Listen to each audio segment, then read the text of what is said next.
Pemirsa apa kabar? Jumpa kembali bersama dengan saya Rosalin dalam program Pesona Desa. Sebuah program yang akan mengajak Anda untuk melihat lebih dekat mengenai potensi-potensi yang ada di kabupaten di seluruh Indonesia. Pada episode kali ini saya akan mengajak Anda untuk melihat kekayaan dan potensi yang ada di Kabupaten Aceh Selatan dengan geografis yang menawan, garis pantai, serta sungai. Maka tak heran jika potensi yang terletak di Kabupaten Aceh Selatan sangat mengandalkan dari segi pariwisata. Tidak hanya itu saja, kekayaan alam yang berkembang, perkebunan, serta ekonomi kreatif bisa dijadikan sebagai roda penggerak perekonomian masyarakat di kabupaten tersebut. Lantas sampai sejauh manakah peran dana desa untuk meningkatkan kualitas taraf hidup masyarakat di desa di Kabupaten Aceh Selatan? Mari kita simak ulasannya berikut ini.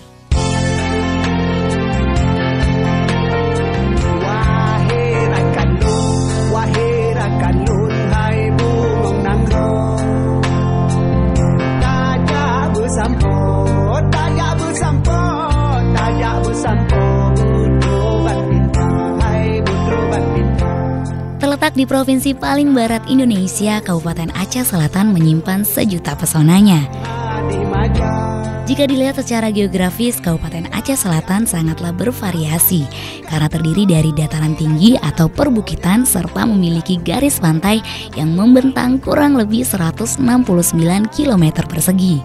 Sehingga tak heran Aceh Selatan bak secerca surga di bumi Nusantara. Kali ini saya berkesempatan menjelajahi Kabupaten Aceh Selatan. Wilayah pertama yang saya sambangi adalah Kecamatan Tapak Tuan. Kecamatan Tapak Tuan cukup menggelitik rasa penasaran saya akan asal mula penamaan wilayah ini. Konon nama Tapak Tuan diambil dari nama salah seorang syekh yang sangat taat kepada Allah. Pada zaman dahulu, Syekh Tuan Tapak atau Tapak Tuan sedang bermeditasi. Kemudian terusik oleh sepasang naga dari negeri China yang sedang memperebutkan hak asuh seorang putri. Singkat cerita, Tuan Tapak menyelamatkan putri tersebut dan mengembalikannya kepada orang tuanya yang tidak lain merupakan seorang raja dan ratu dari kerajaan Astraloka.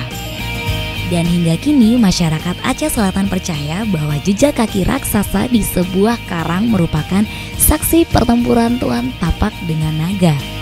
Dan Kecamatan Tapak Tuan sendiri kini dijuluki sebagai Kota Naga. Setelah mengetahui sejarah nama Kecamatan Tapak Tuan, kini saya tidak sabar untuk menikmati pesona alam yang berada di Desa Batu Hitam. Konon di desa tersebut terdapat air terjun bertingkat 7 yang mempesona. Masyarakat Tapak Tuan biasa menyebutnya air terjun 7 tingke. Menurut masyarakat sekitar, akses untuk menuju ke air terjun 7 tingke dahulu sangat sulit ditempuh. Namun berkat adanya anggaran dana desa yang mengalir hingga ke pelosok desa di seluruh Indonesia, kini masyarakat pun dapat menikmati manfaatnya. Salah satunya di Desa Batu Hitam ini. Bahwa sekarang jalan yang telah kita tempati sekarang ini awalnya dibangun oleh program KPDT, kemudian dilanjutkan dengan program APBA, kemudian juga dilanjutkan dengan dana desa. Setelah adanya pembangunan jalan jembatan dan tapak batu ini, sehingga masyarakat petani dan juga para wisata yang berkunjung ke pemandian air tingkat 7 ini dengan mudah. Sekarang sudah bisa dilalui dengan kendaraan roda 2 dan kendaraan roda 4. Saya sangat menikmati perjalanan menuju air terjun 7 tingke. Udara yang sejuk serta rimbunnya perkebunan pala masyarakat Batu Hitam ini menemani perjalanan saya. Dan hanya butuh waktu sekitar 15 menit dari pusat kota untuk menuju tempat ini. Baik pemirsa, setelah menempuh perjalanan kurang lebih 20 menit dari Kecamatan Tapak Tuan menuju Desa Batu Hitam, akhirnya saya sudah sampai di pesona wisata, dan ini salah satu pesona wisata yang ada di Kabupaten Aceh Selatan, yaitu air terjun tingkat 7. Sungguh sebuah anugerah Tuhan yang luar biasa. Walau saya hanya sampai di tingkat kedua, tetapi keasrian alamnya serta kejernihan airnya memang tidak dapat diragukan lagi. Hati dan pikiran saya pun menjadi sangat rileks.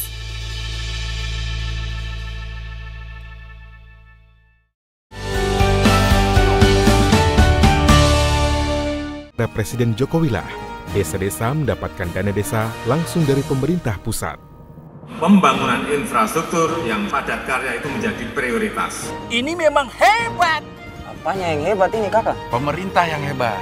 Seluruh desa di tanah air dapat dana langsung dari pusat untuk membangun desa-desanya. Wow. Iya, wow.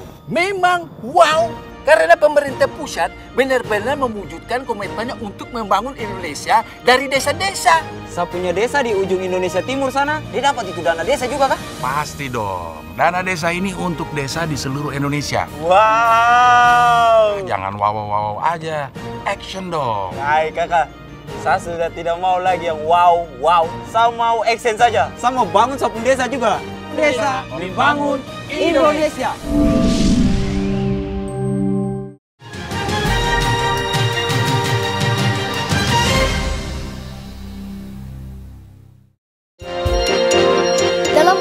Nawacita ketiga pemerintahan Jokowi JK, Kementerian Desa, Pembangunan Daerah Tertinggal dan Transmigrasi terus mendorong pembangunan infrastruktur desa.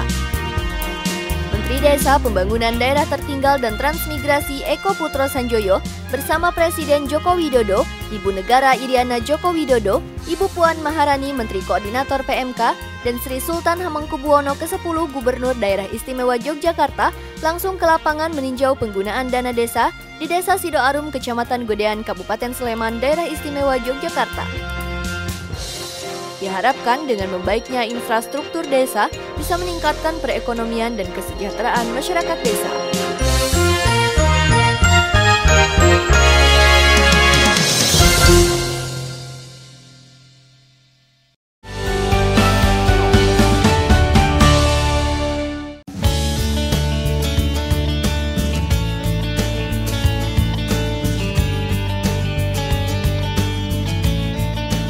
Tak hanya berhenti sampai di air terjun Tujuh Tingke saja pesona yang ditawarkan Desa Batu Hitam. Karena tak jauh dari air terjun Tujuh Tingke, terdapat perkebunan buah pala milik warga Desa Batu Hitam. Buah dengan nama latin Myristica fragrans Haut ini memang sudah diperdagangkan sejak masa sebelum kedatangan bangsa Portugis ke Indonesia dan menjadi buah favorit bangsa Eropa. Selain karena rasa dan aromanya yang khas, buah pala juga memiliki khasiat yang banyak, salah satunya melancarkan peredaran darah, mencegah leukemia, serta dapat menghangatkan tubuh. Saya pun berkesempatan menemui salah satu petani buah pala di Desa Batu Hitam. Apa sih Pak hambatan yang paling sering dirasakan oleh petani di desa ini? Dulunya kami ke kebun itu dengan berjalan kaki, menempuh jalan-jalan tikus. Jadi alhamdulillah dengan adanya dana desa ini, hasil panen kami ini kami bisa membawanya dengan kendaraan, baik itu sepeda motor maupun roda 4. Masyarakat Tapak Tuan khususnya Desa Batu Hitam sangat berterima kasih kepada pemerintah pusat khususnya Kementerian Desa, Pembangunan Daerah Tertinggal dan Transmigrasi. Karena dengan dana desa yang mengalir sampai ke desanya dapat dimanfaatkan untuk infrastruktur jalan. Pada saat ini program Kementerian Desa yang membantu dana desa itu umumnya digunakan untuk pembangunan infrastruktur jalan, jembatan, juga saluran irigasi. Kemudian juga sebagian di Aceh Selatan digunakan untuk pembangunan sarana ibadah, masjid dan musala, serta TPA. Perjalanan saya di Kabupaten Aceh Selatan masih berlanjut. Kali ini saya berkesempatan mengunjungi sebuah desa yang tahun ini terpilih sebagai salah satu desa terbaik seprovinsi Aceh. Saya semakin penasaran dengan predikat yang disematkan di desa ini. Dan tak perlu waktu lama, saya pun akhirnya tiba di Desa Lokrukam, Kabupaten Aceh Selatan. Benar saja, belum menginjakkan kaki di Desa Lokrukam, saya sudah disuguhkan pemandangan yang sangat indah. Jika dilihat secara geografis, Desa Lokrukam terletak di pinggir pantai barat dan berhadapan langsung dengan Samudra Hindia. Baik pemirsa, saat ini saya berada di desa terbaik di Provinsi Aceh, yaitu Desa Lokrukam. Dan saat lagi saya akan menemui kepala desa di Desa Lokrukam ini yang biasanya di Aceh kepala desa dipanggil Pak Kecik. dengan luas 474,05 hektar persegi dengan jumlah penduduk kurang lebih 166 kepala keluarga. Bapak, ini saya mau tanya nih Pak, apa benar kalau Desa Lokrukam ini masuk sebagai salah satu desa terbaik seprovinsi Aceh? Kalaupun iya, kriterianya apa nih Pak? Ya benar, di tahun 2015 kemarin Desa Lokrukam terpilih juara 2 Provinsi Aceh. Ya. Kriteria yang dipilih lebih mungkin dari 40 kriteria yang dinilai. Ada 40 kriteria, tapi yang lebih terutama adalah? Inovasi dan potensinya. Inovasi dan potensi seperti apa nih Pak yang dilihat dari Desa Lokrukam? Ya, potensinya salah satunya mungkin di Lokrukam potensinya wisata, kemudian inovasinya pembuatan roti berasa pala. Alhamdulillah dengan lahirnya Undang-Undang Nomor 4 tahun 2014 tentang dana desa. Ya. Jadi kami peruntukkan untuk pembinaan BUMD. Salah satu lokasinya untuk pembuatan roti tersebut ya Pak ya.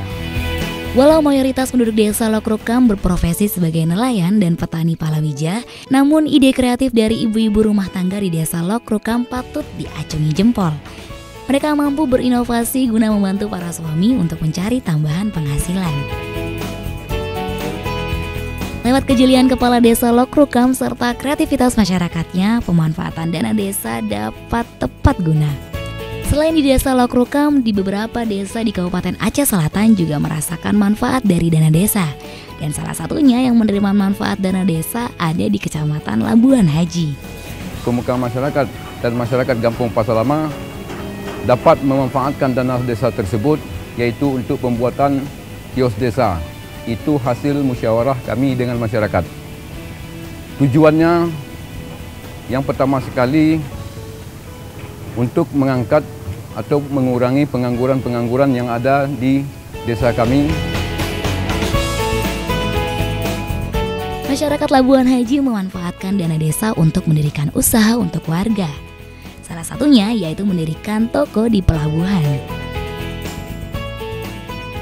Pemerintah sekarang ini menurut saya melakukan suatu lompatan yang sangat besar, terutama dalam politik bagaimana mengelola desa. Lompatan besar yang mana?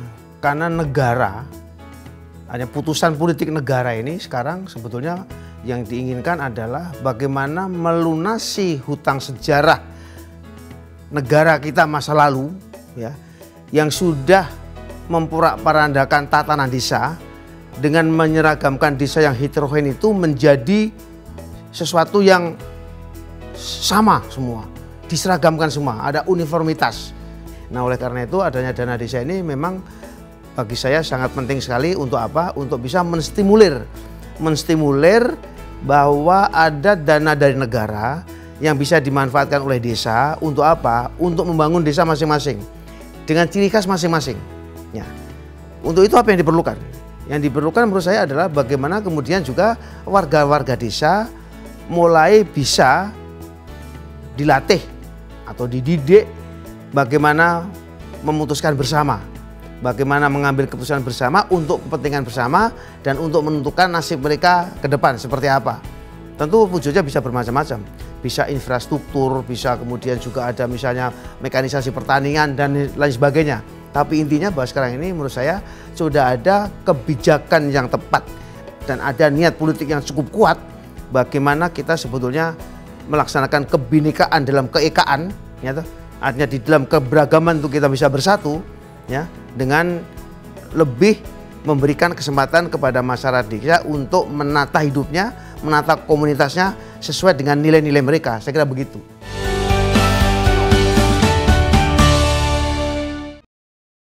Kang, ini lagi panen kok males-malesan. Siapa yang malas? Saya ini lagi nunggu tengkulak. Masa hari gini masih urusan sama tengkulak? Memang mau jual kemana lagi kalau bukan sama tengkulak? Kang, saya punya panen dijual ke BUMDes. Harganya bersaing. BUMDes? Apa itu? Udah, ayo. Ayo ikut. Ini BUMDes, badan usaha milik desa, milik kita warga desa. Hebat ya. BUMDes itu solusi buat para petani untuk menjual hasil panennya dengan harga bersaing. Dan juga membantu memasarkan produk lokal kayak gini nih. BUMDes asal dananya dari mana? Dari dana desa yang digelontorkan pemerintah pusat, tapi yang kelola warga desa sendiri. BUMDes bisa buat simpan pinjam, Kang. Di BUMDes ini juga tersedia benih, pupuk, dan barang-barang kebutuhan lainnya loh. Dengan BUMDes saya yakin, panen mendatang saya bisa menabung lebih banyak lagi. Bersama membangun Indonesia dari pinggiran.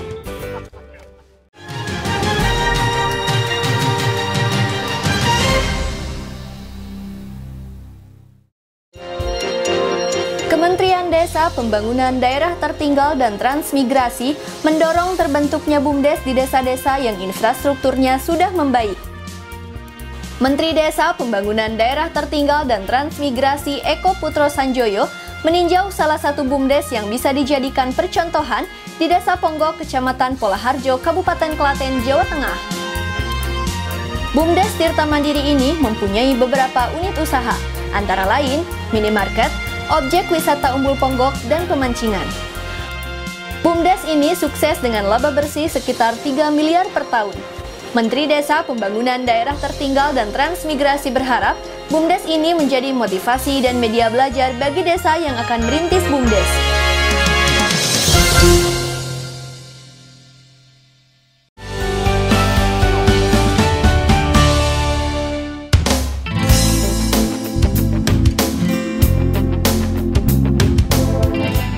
Potensi ekonomi serta pesona desa yang berada di Kabupaten Aceh Selatan masih terus berlanjut. Dan akhirnya perjalanan saya di Kabupaten Aceh Selatan berakhir di Desa Alu Kejurun.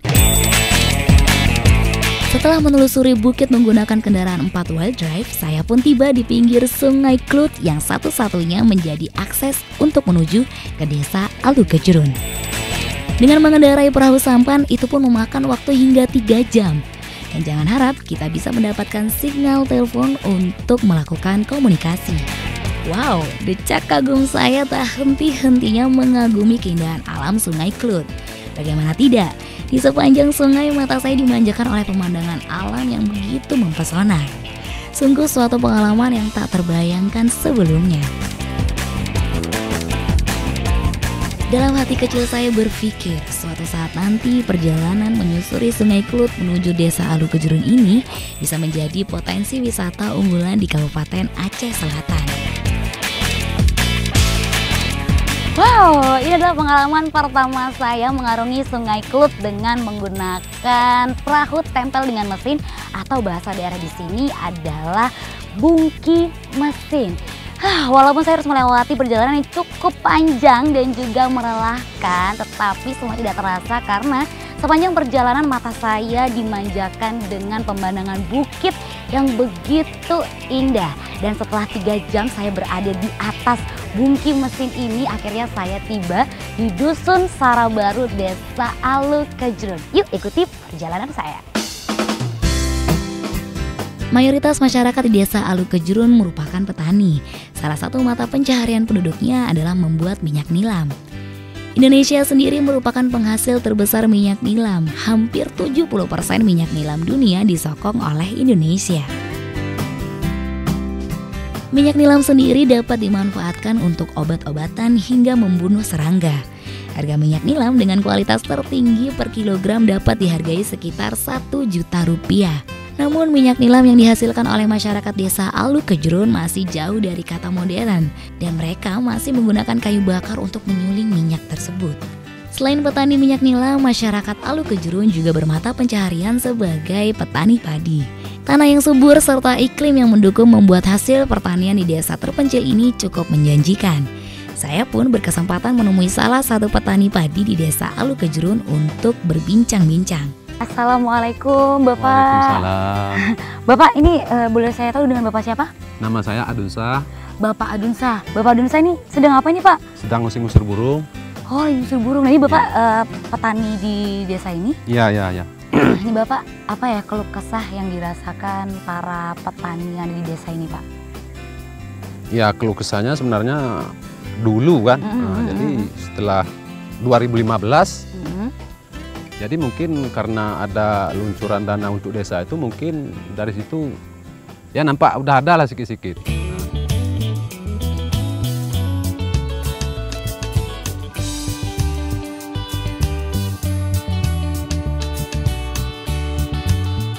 Selain membangun irigasi, dana desa juga dialokasikan untuk membangun gedung pertemuan pemuda. serta membangun sarana ibadah. Desa kami ini sebelum ada bantuan desa, dana desa itu kami belum ada irigasi, belum ada air bersih. Terima kasih sekali lagi kepada pemerintahan pusat, kepada Kementerian Pedesaan yang telah memberi bantuan kepada desa kami ini. Sudah banyak perubahan-perubahan yang kami rasakan. Satu persatu beberapa faktor yang jadi penghambat roda perekonomian masyarakat desa terus ditanggulangi. Lewat program dana desa, pembangunan terus diupayakan. Inilah salah satu bentuk kerja nyata dari pemerintah pusat, termasuk Kementerian Desa Pembangunan Daerah Tertinggal dan Transmigrasi pimpinan Bapak Eko Putro Sanjoyo dalam mengentaskan kemiskinan. Alhamdulillah, Aceh Selatan yang merupakan kabupaten induk di Provinsi Aceh mempunyai potensi ekonomi yang luar biasa, termasuk potensi pariwisata. Sehingga kalau memang pariwisata ingin berkunjung ke Aceh Selatan, insya Allah ke depan kita sudah mulai mencoba mengembangkan pariwisata alami ini. Pada kesempatan yang baik ini kami menyampaikan terima kasih kepada pemerintah pusat, khususnya Kementerian Desa. Semoga terus kami Aceh Selatan yang ada di pesisir barat Pulau Sumatera ini terus mendapat perhatian dari kementerian. Terima kasih. Nah pemirsa, baru saja kita saksikan bersama bagaimana masyarakat desa berupaya memanfaatkan dana desa untuk membangun desa di Kabupaten Aceh Selatan. Sehingga bukanlah tidak mungkin desa-desa di Kabupaten Aceh Selatan bisa menjadi kabupaten yang mandiri dan makmur. 30 menit sudah kebersamaan kita. Semoga tayangan tadi dapat memberikan inspirasi bagi desa-desa di seluruh Indonesia. Sehingga slogan Desa Membangun Indonesia bukanlah hanya sekedar slogan belaka. Saya Rosalin pamit undur diri. Terima kasih dan sampai jumpa.